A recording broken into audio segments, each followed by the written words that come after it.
आशा करता हूँ आप सभी बहुत अच्छे होंगे। नमस्कार साथियों, स्वागत है आपका अपना YouTube channel AI stock market analysis में। आज की इस वीडियो में हम लोग डिस्कस करेंगे आरवीएनएल लिमिटेड, रेल विकास निगम लिमिटेड के बारे में। आज इस स्टॉक में भारी भरकम गिरावट देखने को मिली जो कि 8.21% का है। अगर हम इसकी क्लोजिंग देखें तो 361 रुपये पे क्लोजिंग आई है।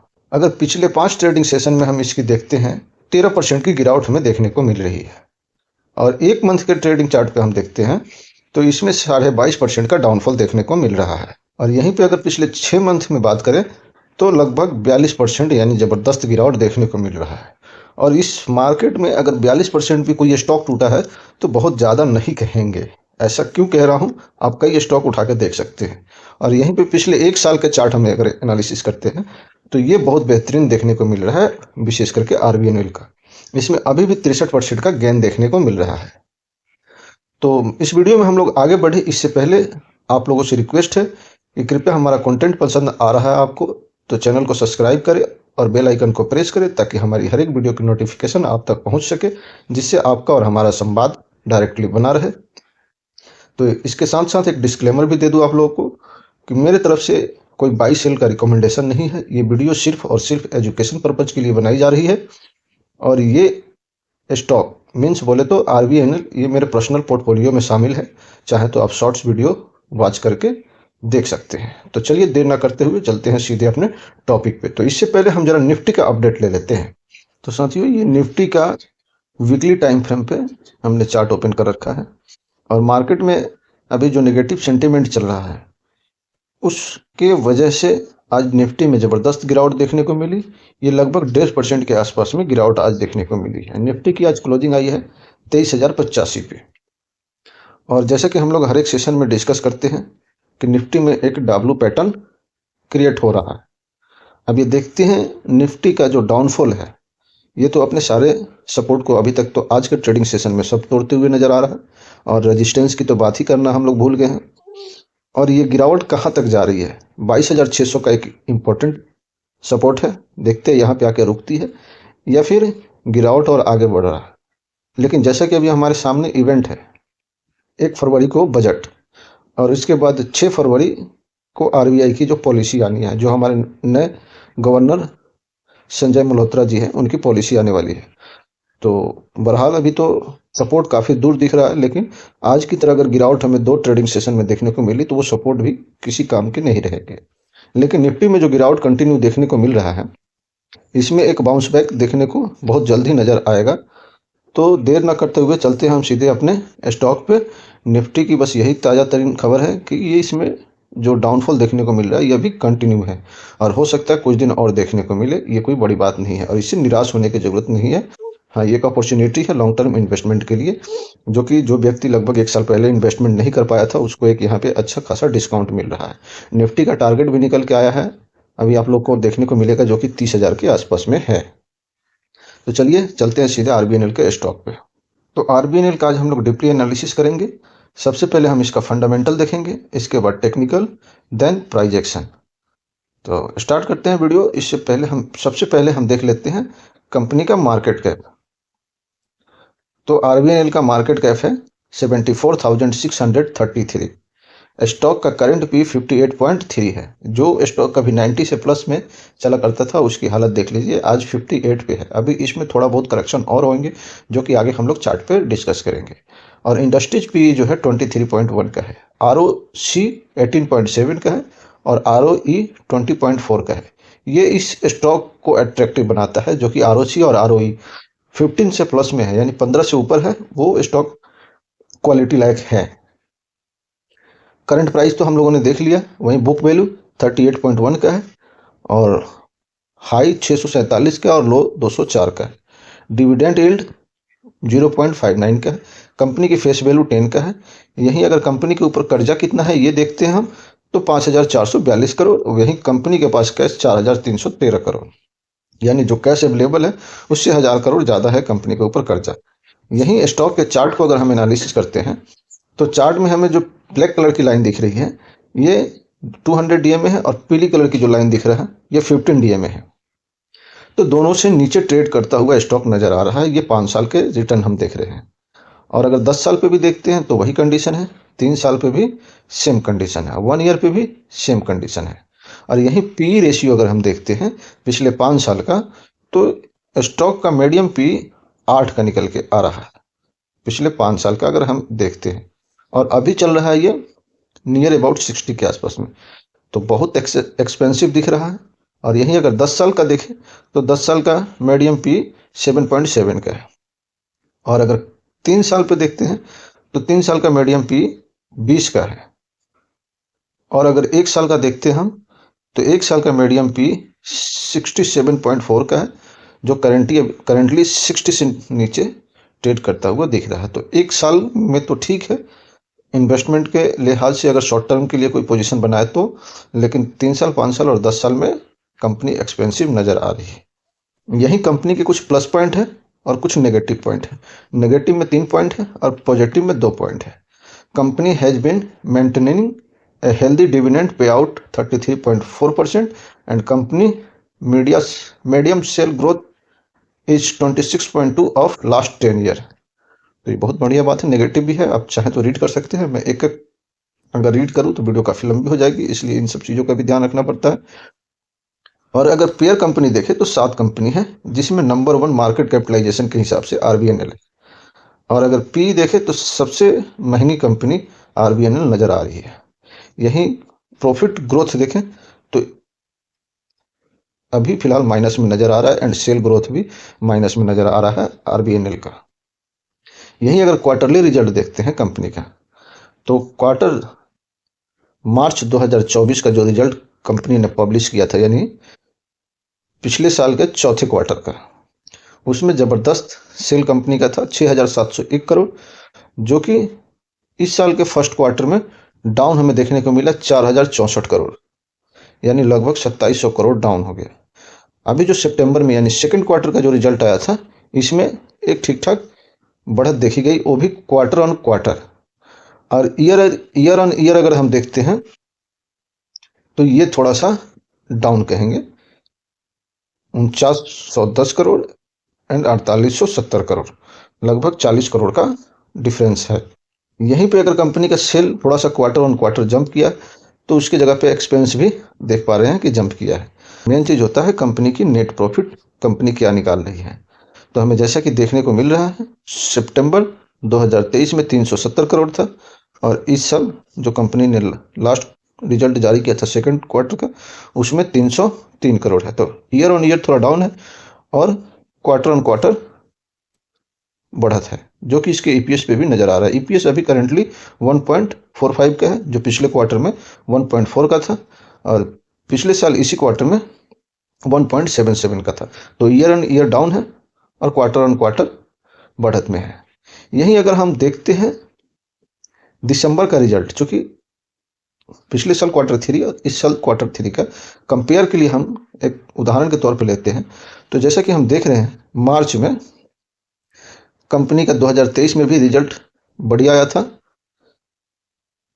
लेकिन इसके बाद वाले क्वार्टर में हमें डाउन देखने को मिला। सेम वही हुआ है यहाँ पर भी, मार्च में 24 में अच्छा है, उसके बाद वाले क्वार्टर में डाउन देखने को मिला। सितंबर में कंपनी ने सही रिजल्ट पब्लिश किया है, और यहाँ पर सितंबर में भी थोड़ा सा डाउन देखने को मिला है। पिछले साल सितंबर टू दिसंबर कंपेयर करते हैं तो कंपनी का परफॉर्मेंस अच्छा रहा है। तो इससे हमें एक अनुमान लगता है कि इस बार जो कंपनी का दिसंबर वाला यानी क्वार्टर 3 का रिजल्ट आएगा, वो हमें इस डाटा के हिसाब से पॉजिटिव आने की उम्मीद है। बहरहाल स्टॉक में करेक्शन हो रहा है, लेकिन डोंट वेरी। और आगे हम लोग देख लेते हैं कंपनी की कंपाउंडिंग सेल ग्रोथ। तो कंपाउंडिंग सेल ग्रोथ देखते हैं कंपनी का, तो अच्छा है अगर लास्ट 1 ईयर का हम लोग छोड़ दे तो। यही कंपाउंडिंग ग्रोथ कंपनी का ये भी बेहतरीन है, बस इस साल का छोड़ दे तो। वहीं स्टॉक प्राइस CAGR ये बहुत बेहतरीन कहेंगे, 5 साल 3 साल और लास्ट 1 ईयर का। रिटर्न ऑन इक्विटी लाजवाब, लास्ट ईयर में 20% और 10 ईयर में 18%, लॉन्ग टर्म वालों के लिए बहुत बेहतरीन है। यही कंपनी की एसिड्स अगर हम देखते हैं तो कंपनी के एसिड्स कंटिन्यू ग्रो हो रहे हैं। लॉन्ग टर्म इन्वेस्टर को क्या चाहिए, कंपनी की जो संपत्ति है वो बढ़ते रहना चाहिए। आप देख सकते हैं कंपेयर के तौर पे सबसे हाईएस्ट इस लिस्ट में है 19,370 करोड़। 380 करोड़ मोटा मोटी, और यहाँ पे है 19,566 करोड़। तो ईयर ऑन ईयर या क्वार्टर ऑन क्वार्टर कहीं भी एसिड से देखें तो कंपनी का ग्रो हो रहा है। यहीं पे प्रमोटर की होल्डिंग देखते हैं तो कंटिन्यू स्टेबल बना हुआ है सितंबर 2023 से। ऐसा क्यों कह रहा हूँ? चूंकि आरबीआई का गाइडलाइंस है कि आप 75% से कम ही रख सकते हैं अपने पास स्टॉक। और यहीं एफआईडीआई को देखते हैं तो एफआई कंटिन्यू अपना स्टेक बढ़ाते हुए नजर आ रहे हैं। जैसा कि हम जून 2022 में देख रहे हैं, इनके पास 1% से भी कम था, जो कि अब बढ़ के 5% से प्लस में हो गए हैं। डीआई को देखें तो डीआई धीरे धीरे अपना स्टेक कम कर रहे हैं। जून 2022 में इनके पास लगभग 8.5% का स्टेक हुआ करता था जून 2022 में, जो कि अभी घट के लगभग 6.5% के आसपास में रह गया है। और यहीं अगर पब्लिक की बात करें रिटेलर का, तो रिटेलर को फिलहाल पिछले 2-3 क्वार्टर से अगर कंपेयर करें सितंबर 2023 से, यानी एक साल पहले से कंपेयर करें तो इनकी स्टेक कम हुई है। अगर पिछले क्वार्टर से भी कंपेयर करें तो कम हुई है, और ये अच्छी बात है। रिटेलर जितना कम होगा स्टॉक में वॉलेटिलिटी उतना ही कम होगा। और फंडामेंटल बहुत इंपॉर्टेंट चीज़ होता है, इसे डीपली एनालिसिस करने से हमें कंपनी का फ्यूचर दिखता है।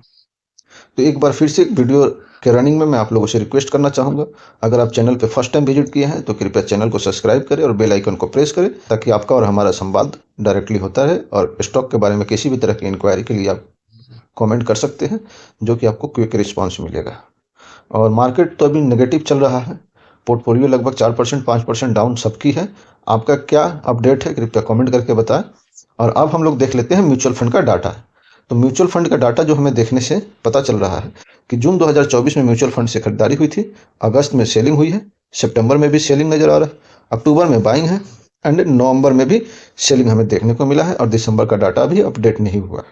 यहीं पे सबसे बड़ा सेलर और बायर का जो इसमें डिटेल्स दिया हुआ है, Shri Ram flexi cap fund, जो कि 10,076 शेयर को इन्होंने सेल किया है। और Motilal Oswal mid cap regular growth is buying 6,50,65 lakh equity का मोतीलाल ओसवाल ने बाइंग किया है, और श्री राम फ्लेक्सी 10,076 इक्विटी की सेलिंग किया है। तो ये तो म्यूचुअल फंड वालों का डाटा रहा। अब हम चलते हैं टेक्निकल के लिए चार्ट। साथियों, आप लोग वीडियो के अंत तक बने रहिएगा तो सारे कुछ आपको देखने को मिलेंगे। अभी तक हम लोगों ने देखा फंडामेंटल, अब हम लोग देखेंगे चार्ट पर टेक्निकल एंड प्राइस एक्शन, और अंत में इसके बारे में यानी आरबीएनएल के बारे में कुछ न्यूज है जो कि ऑर्डर रिलेटेड है, वो भी आप लोगों के साथ डिस्कस करेंगे। तो कृपया वीडियो के अंत तक जरूर बने रहें। तो जैसा कि अभी आरबीएनएल में हमें देखने को मिल रहा है कि इसमें भी डाउनफॉल और अच्छे स्टॉक अपने सपोर्ट को तोड़ के नीचे आ रहे हैं, जैसे कि आज के सेशन में हमें निफ्टी में भी देखने को मिला। मिड कैप चाहे स्मॉल कैप या बड़े बड़े जो ब्लू चिप स्टॉक कहते हैं, उसमें भी डाउनफॉल और ब्रेकडाउन हमें देखने को मिल रहा है। तो जैसा कि आरबीएनएल में हम लोगों ने पहले से सपोर्ट 410 का ड्रॉ कर रखा था, जिस सपोर्ट को डाउन करते हुए नजर आ रहा है। अभी स्टॉक करेंटली 360 पे ट्रेड कर रहा है, और इसका एक अगला जो मेजर सपोर्ट है वो है 320 का, जो कि आपको यहाँ पे नजर आ रहा है। और इसमें जो हमने फिबोनाची का रिट्रेसमेंट लगा रखा है, इसे देखने से हमें ये पता चल रहा है कि स्टॉक का जो सेंटीमेंट है वो बियरिश है। बियरिश कब हुआ है? जब ये 450 के नीचे आया है, तभी से ये बियरिश है। और उसके बाद ये 450 से ऊपर बहुत कम गया है तो 483 का रेजिस्टेंस फेस किया है, और वहां से फिर नीचे मूव करता हुआ नजर आया है। और स्टॉक को अगर हम थोड़ा सा डीपली एनालिसिस करते हैं तो हमें देखने को मिल रहा है कि जो भी घटना यहाँ पे घट रही है, आप इसे थोड़ा सा ध्यान से नजर दें। ये थोड़ा सा बड़ा दिख रहा है, इसलिए बड़ा दिख रहा है कि हमें यहाँ पे रैली भी बड़ा देखने को मिली। और इससे पहले आप थोड़ा सा इधर ध्यान दीजिए, देखिए मैं क्या कहना चाहूँ। यहाँ पे छोटी रैली है, तो यहाँ पे छोटा साइडवेज यानी कंसोलिडेशन दिख रहा है। यहाँ पे थोड़ी सी रैली देखने को मिली है, यहाँ पे हमें छोटा सा साइडवेज देखने को मिल रहा है। यहाँ छोटा रैली देखने को मिला, यहाँ छोटा सा साइडवेज देखने को मिला। समझिए मैं क्या कहने को चाह रहा हूँ। जितना बड़ा रैली उतना बड़ा कंसोलिडेशन। देख रहे हैं, यहाँ पे छोटा रैली है तो छोटा साइडवेज है, इधर छोटा रैली है तो इधर छोटा साइडवेज है। तो ये किसी भी स्टॉक का 3 फेस होता ही है। Up trend, down trend and sideways. यहाँ पे देखिए, यहाँ पे रैली थोड़ा सा नजर आया, यहाँ पे साइड वेज है। बार बार मैं इस चीज को हाईलाइटेड कर रहा हूँ, यहाँ पे रैली है, यहाँ पे साइड वेज है।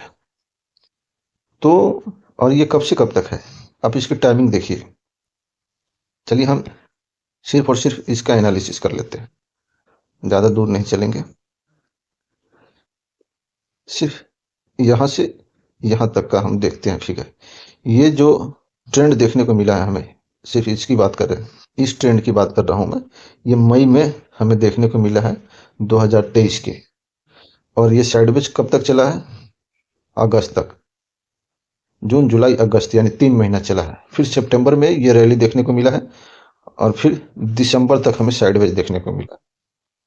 तो जब भी कोई स्टॉक रैली देता है उसके बाद में या तो वो डाउन होता है, अगर उसकी अर्निंग प्रॉपर नहीं होती है तो रिवर्सल होता है उसमें, और फिर वो अपने वैल्यूएशन को मेंटेन करता है। और अगर उसकी रेवेन्यू कंटिन्यू ग्रोथ हो रही है, रेवेन्यू ग्रोथ कर रहा है, तो फिर वो स्टॉक वहीं पे साइडवेज हो जाएगा रैली देने के बाद।